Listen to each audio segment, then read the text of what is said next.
Okay, lesson 11. What's going to happen today, not become clear from the text that you received, but with lesson 1 to 10, we've laid the foundation.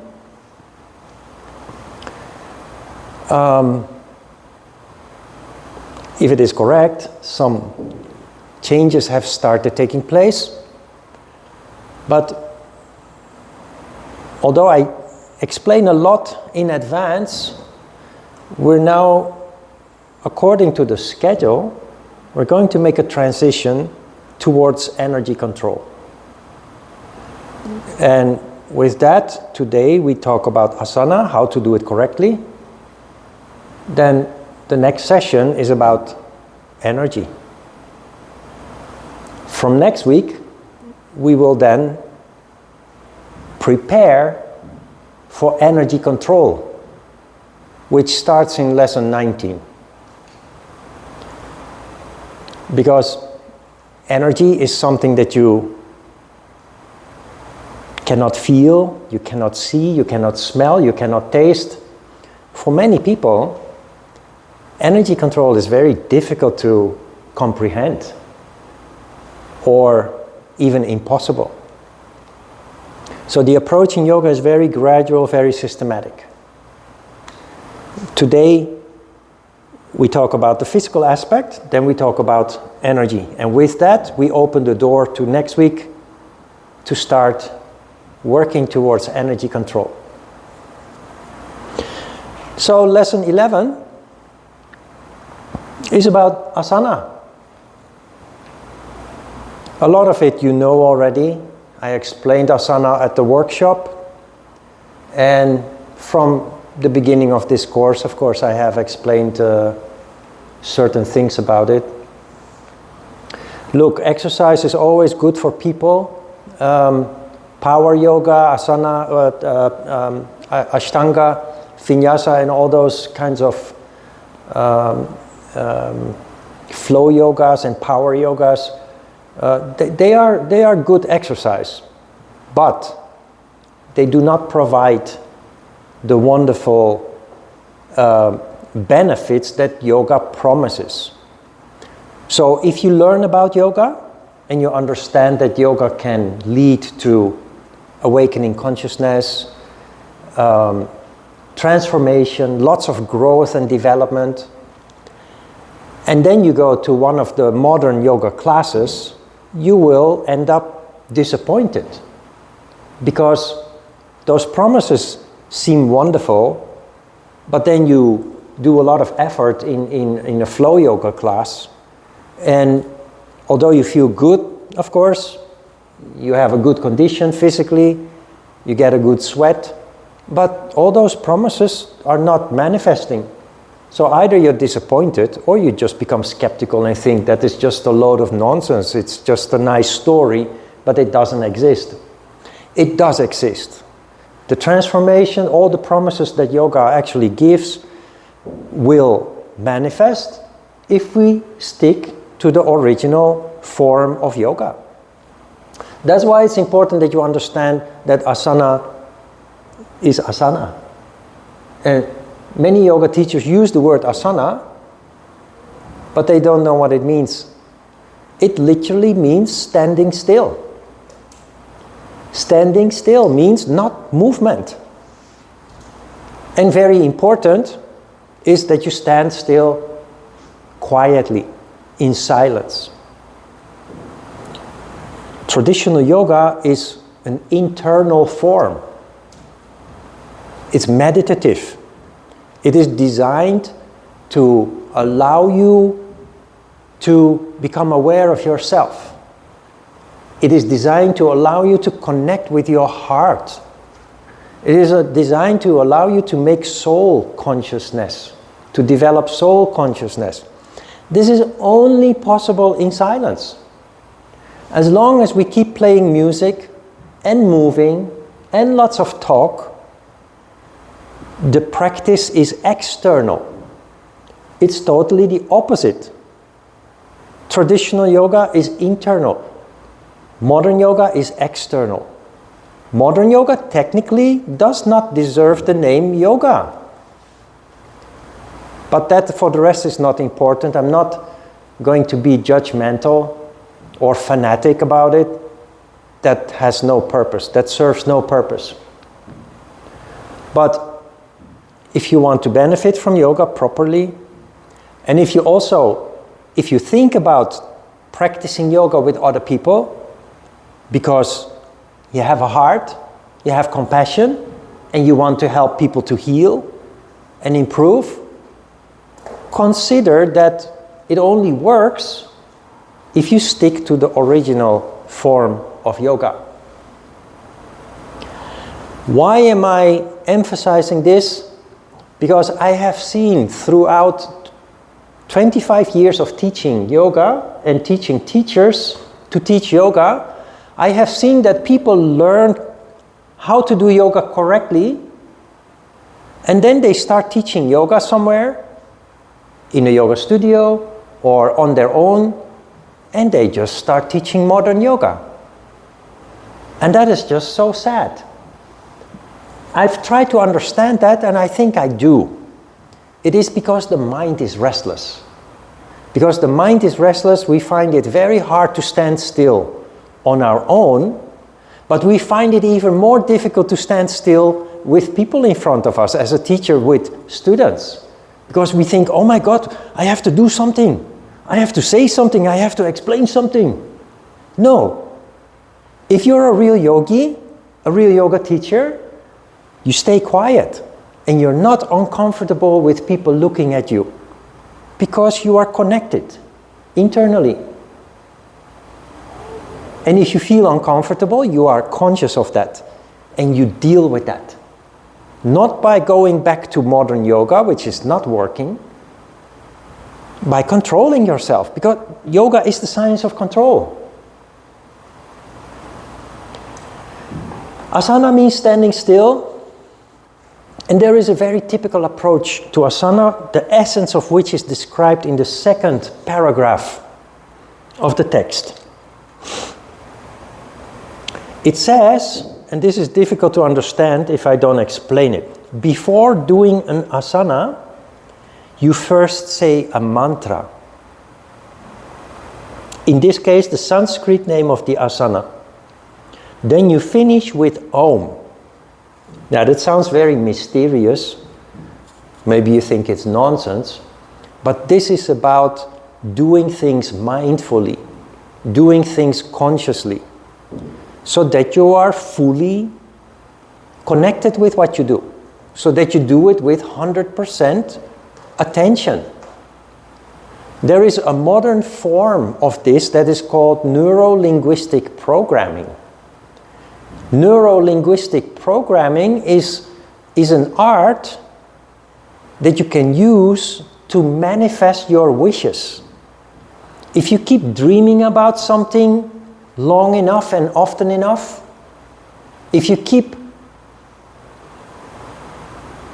thinking about something that you want to achieve long enough and often enough, it will happen.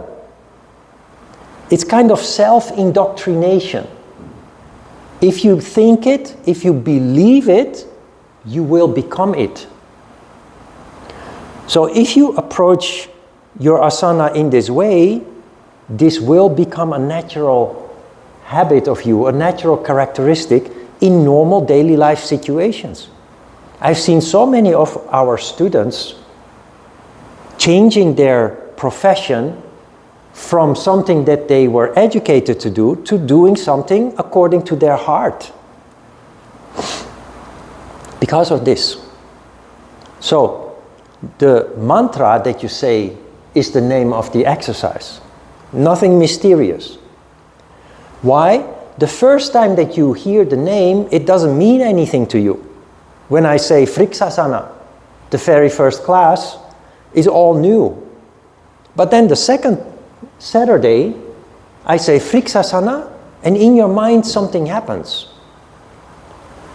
Because you remember Friksasana from last week. Not only as a thought, but as a feeling. And this is important. the feeling that you get. So when you do an asana, you say the name in silence.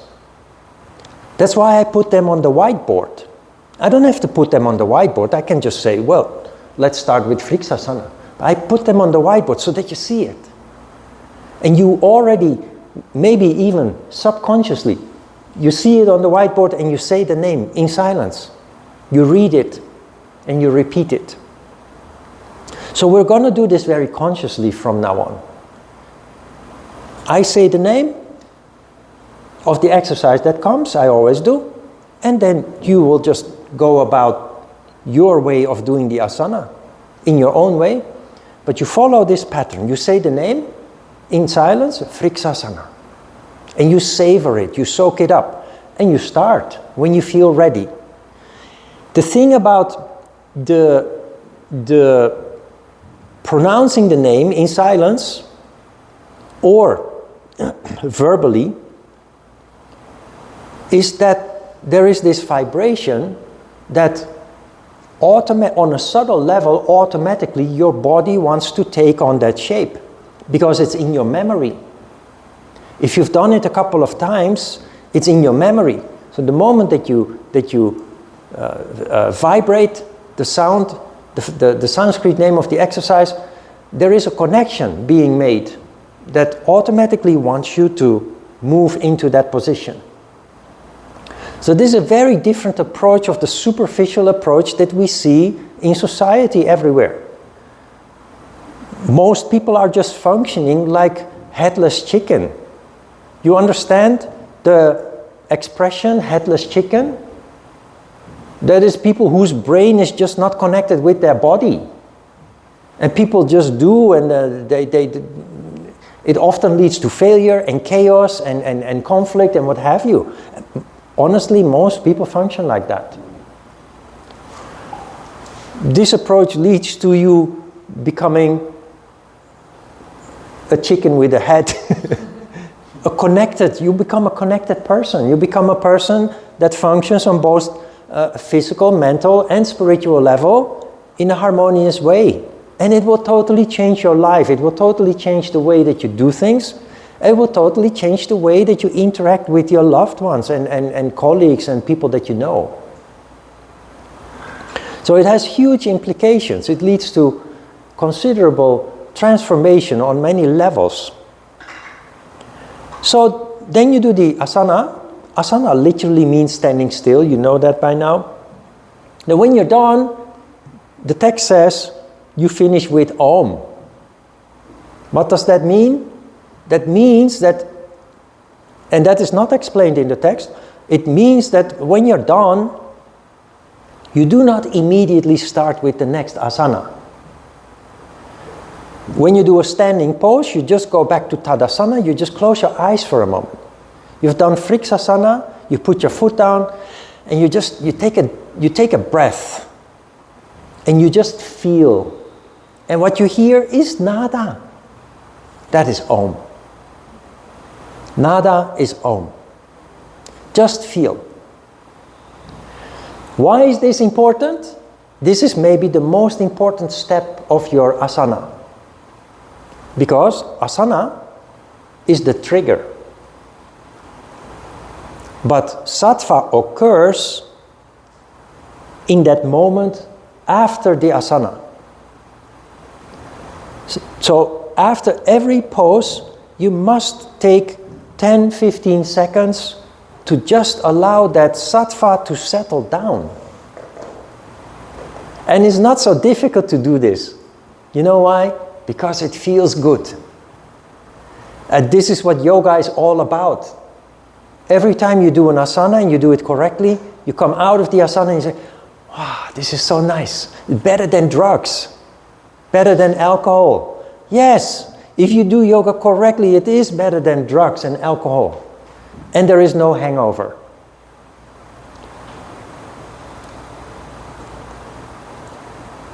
Sattva occurs after the asana, not during the asana. The asana is the trigger. And this also shows why it is so important that we do the asana correctly, because sattva will not occur after movement. Sattva will also not occur if you push yourself too hard in the asana, which is violating the first yama of non-violence.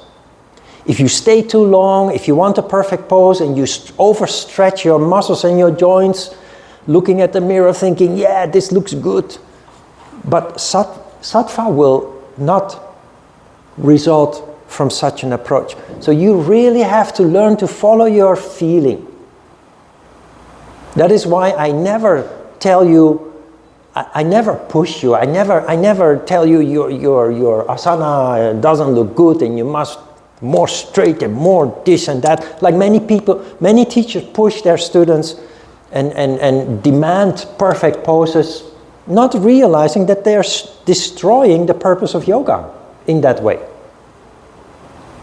That is why I always say, follow your own tempo. Start when you feel like, when you're ready, and just finish whenever you feel that it is over. Enough is enough. You are the only one that can be the judge of that.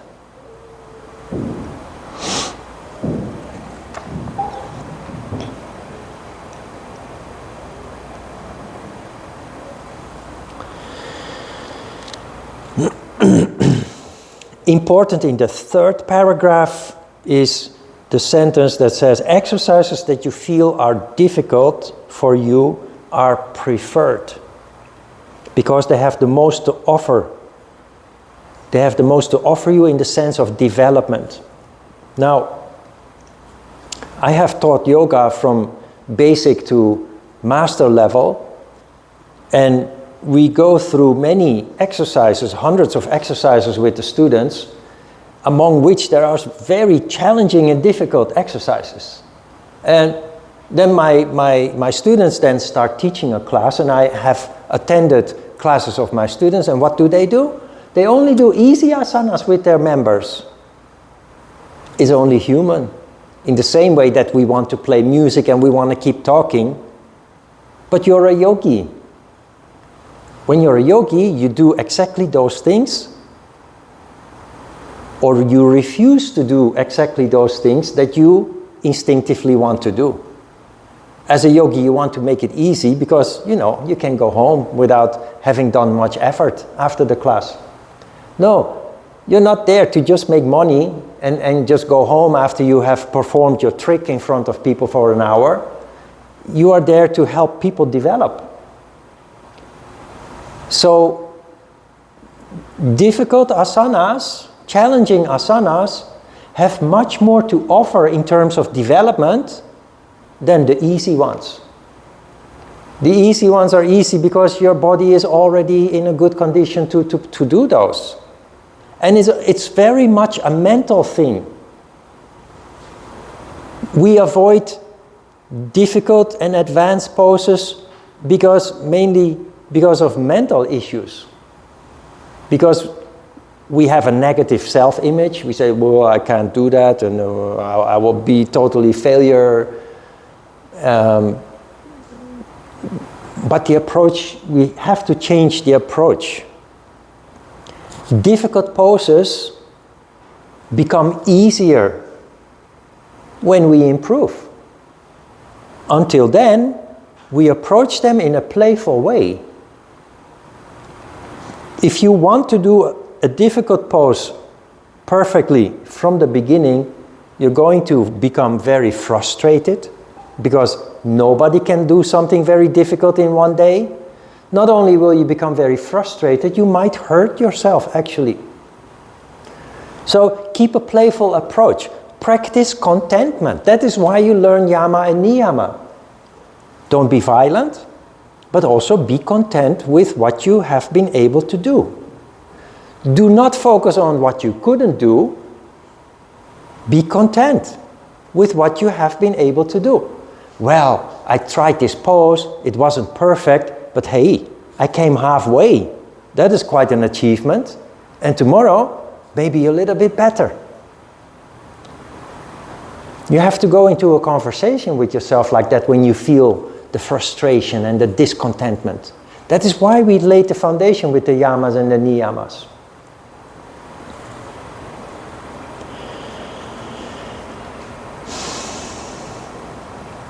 Now, towards the bottom, there is the mention about food. You know, when I was a child, I played sports, and everybody who played sports knew that you shouldn't eat, you shouldn't have dinner just right before you exercise. You should at least have a couple of hours to digest. Otherwise, you get a pain in your liver and a pain in your spleen, and digestion is a major activity of your body, and if you then start exercising, you're actually doing two major activities at the same time. Your body is not designed for that. But there is another issue, especially with yoga, because you bend so much and so often. When you bend and your stomach is full, it's gonna hurt because it's all in the way. So it's best to practice yoga on a relatively empty stomach.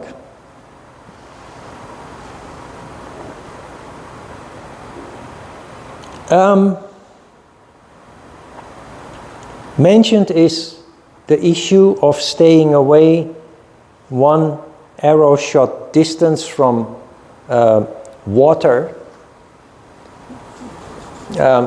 This is from the Hatha Yoga Pradipika, which tells us not only to stay away from water, but it tells us to stay away from rocks, water, and fire. Now, the most stupidest explanation I have read in a version of the Hatha Yoga Pradipika, I think I mentioned it last week already, was an author who said, if you come too close to the fire, you get burned. Now, most serious yoga teachers or authors of books, they will say, fire, heat, your body has its own heat. If you subject yourself to too much heat, for example with floor heating, making the home too hot, or hot baths, you destroy your body's ability to create heat, Manipura chakra. And water, if you're too close to water, it will affect your Svadhisthana chakra, the water center. And teachers will then say, when you finish your yoga class, you shouldn't take a shower until half an hour after the class, based on this text, that you are too close to water. And then if you ask why, what is bad about taking a shower after the yoga class, they will say something like, it will kill your spirit. Now what the hell does that mean? Or they say something even worse, and they say, well, that is what I learned from my teacher. They don't know the answer. Well, there is something to it. If you do yoga correctly, you're in a very special mood when the class is finished. Sattva. If immediately after your class, when you feel so nice, you eat, or you take a shower, you jump in the shower, or you immediately start moving and doing things and being busy, you destroy that wonderful condition that you created with your yoga practice. That is why. But there is something much more important about staying away from rocks, water, and fire. The elements connected with the 3 lower chakras is earth, water, and fire. Now, if you remember, the 3 lower chakras are the location of the lower emotions and desires. How can you succeed in yoga if your life is controlled by lower emotions and desires? This is the right explanation of the advice to stay away from rocks, water, and fire. Make sure that all your basic needs are met in terms of materially, food and drink, but also in terms of emotions. So that you are stable, so that you can focus 100% on your study and your practice and your development of yoga, in yoga. Avoid anything that would trigger lower emotions and desires. That is why also in temples, in monasteries, and even still in schools in Korea, boys and girls are separated. Because putting boys and girls together, there is a chemistry, naturally, that is triggering lower desires in people. That is why they separate boys and girls. It's not natural, of course, but that's the reason why. In Korea, many schools these days are mixed, fortunately, but temples, most temples and monasteries, men and women are separated for this reason. So that you can 100% focus on your development without any distraction whatsoever. We will come back to that when we read the Hatha Yoga Pradipika, but you already understand now how it works and what it means.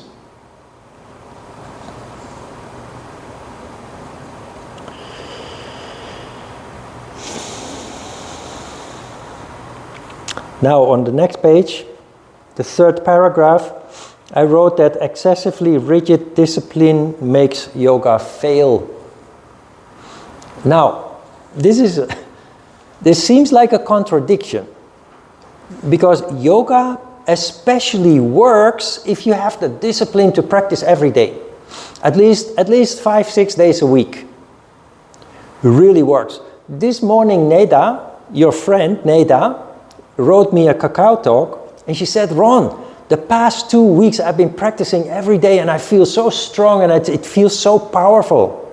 And that's why yoga really works, but only if we have the discipline to practice on a regular basis. And that is quite, sounds like rigid discipline, right? But discipline is three-dimensional. We are only human. We know what is good for us. We are adults, so we know what is good for us. We know when we practice yoga, it really feels good.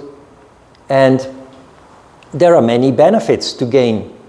We know that if we drink too much, or we use drugs, or we eat too much even, that it actually has. We enjoy it at the moment, but then it has a devastating effect on us. The hangover always comes, making us feel depressed and sick and weak and what have you. So we are adults, we know what is good for us. So we choose to do yoga. Maybe sometimes a little bit of wine, sometimes a little bit of our favorite food. We try to control that, not too much. But yoga is good. So you practice regularly. You know that the more regular you practice, the better it feels, the more you benefit. Rigid discipline means that you force yourself to do things that you don't like, don't want to do, but regardless, you just force yourself to do it anyway. For example, yoga. You discover yoga and you say, yeah, this is really good. I'm going to do it every day. So every day, 6 o'clock, your alarm rings, bang, wake up, you jump out of bed, you take a cold shower, and you jump on your mat and you do yoga. 7 days a week. You know what happens? After 2 weeks, you hate yoga. That is what rigid discipline does. It destroys what is supposed to be good for you. But without discipline, we don't achieve anything in life. This applies not only to yoga, it applies to work ethics, it applies to studies, what have you. It goes like this. You discover yoga and you promise yourself that you will do it every day. So you do it every day. But now comes a day that you feel lazy. And you want to eat some potato chips or something, or tteokbokki, or have a beer. But actually you're supposed to do yoga because that is what you promised yourself to do. You're only human. Allow yourself to be lazy sometimes, but do it consciously. This is yoga. You do it consciously.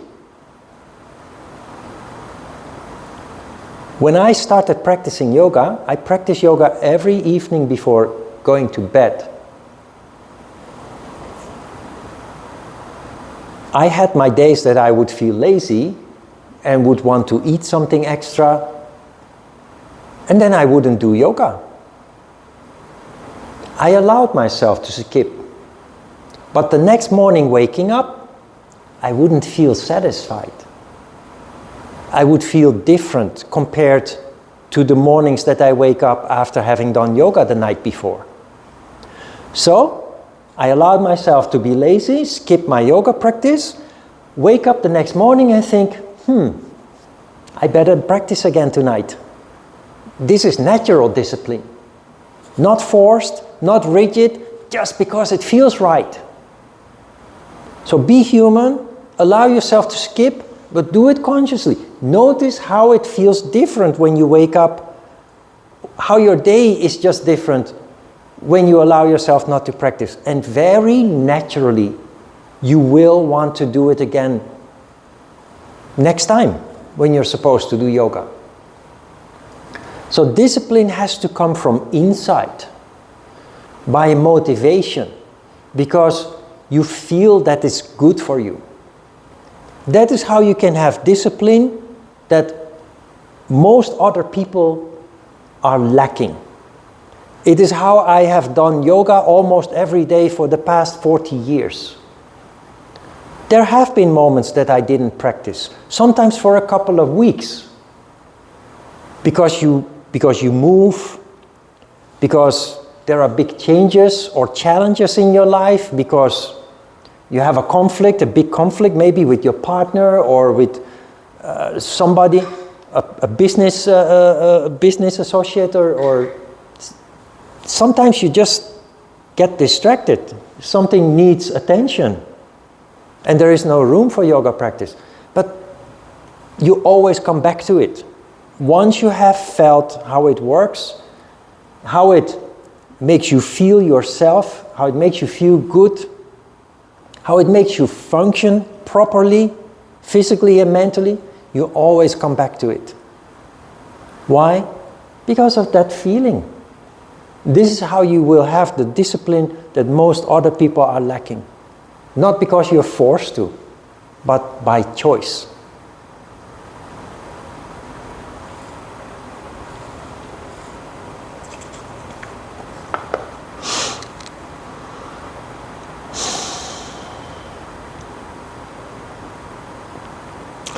I think I've said enough about this. Asana. Try to remember later.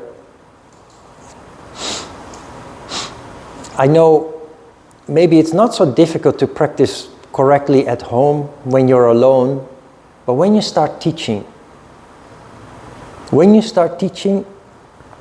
try to stick as close to as possible to original yoga.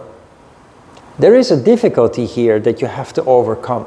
And maybe it's the reason why many who start teaching, they just compromise. Most people don't understand. People who go to the studio, they are used to music and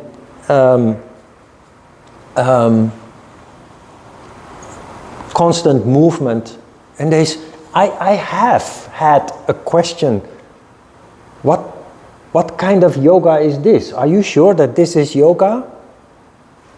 But you know, I live in the area where I had my studio for 8 years. And all the people that live in that apartment complex, they know me. And the gym where I had my studio, the gym is closed. And they always talk about Ronsan Segni. They miss my class. They now go to other gyms, other yoga studios, and it's all flow. It's so totally different from my classes, and they want me back. They want me to start teaching again in the morning. Because I had, for 8 years, I had 7 a.m. classes 5 days a week. But other people, they are used to the movement, the music, and the teacher constantly talking. And when they then come to your class, where you stand still and you don't play music, they say, "What is this? What the hell is this? Is this yoga? That's not what I'm used to." Yeah, but actually this is real yoga. So that if you want to make a living out of yoga, it is actually very difficult to stick to traditional yoga. On the other hand, if you know that that is the only way that it really works, what choice do you have? I survived because I'm crazy.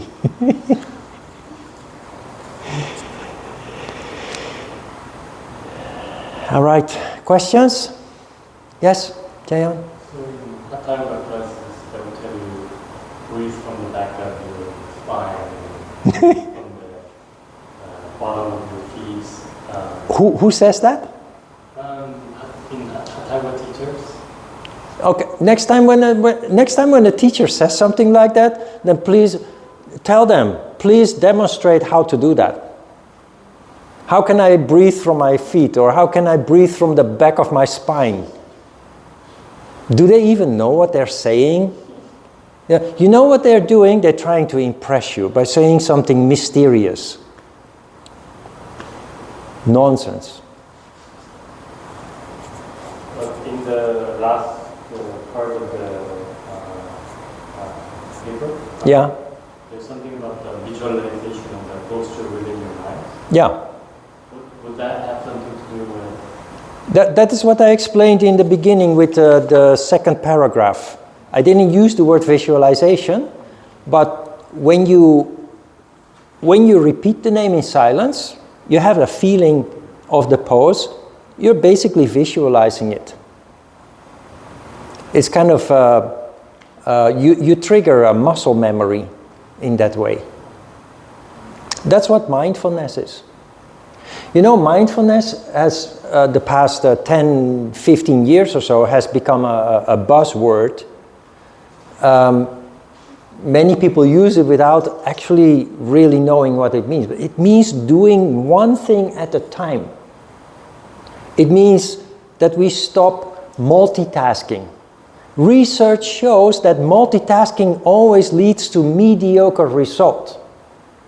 We can multitask, but the result of each of the tasks that we do when multitasking is so-so. But when you focus on one thing at a time, the result is always really good. For most people, it's boring. But it also means that you're not a real yogi, because a real yogi is boring. Just kidding. But mindfulness, if you adopt mindfulness as a way of doing things, let me say it differently. I think every person who practices yoga becomes more sensitive and conscious, naturally becomes mindful, naturally does not want to multitask anymore. Because why? Because it makes you disturbed, it makes you restless. And you realize that the result of the things that you do is really not that good. Mindfulness becomes a natural quality of every yoga practitioner. All right, let's have a short break.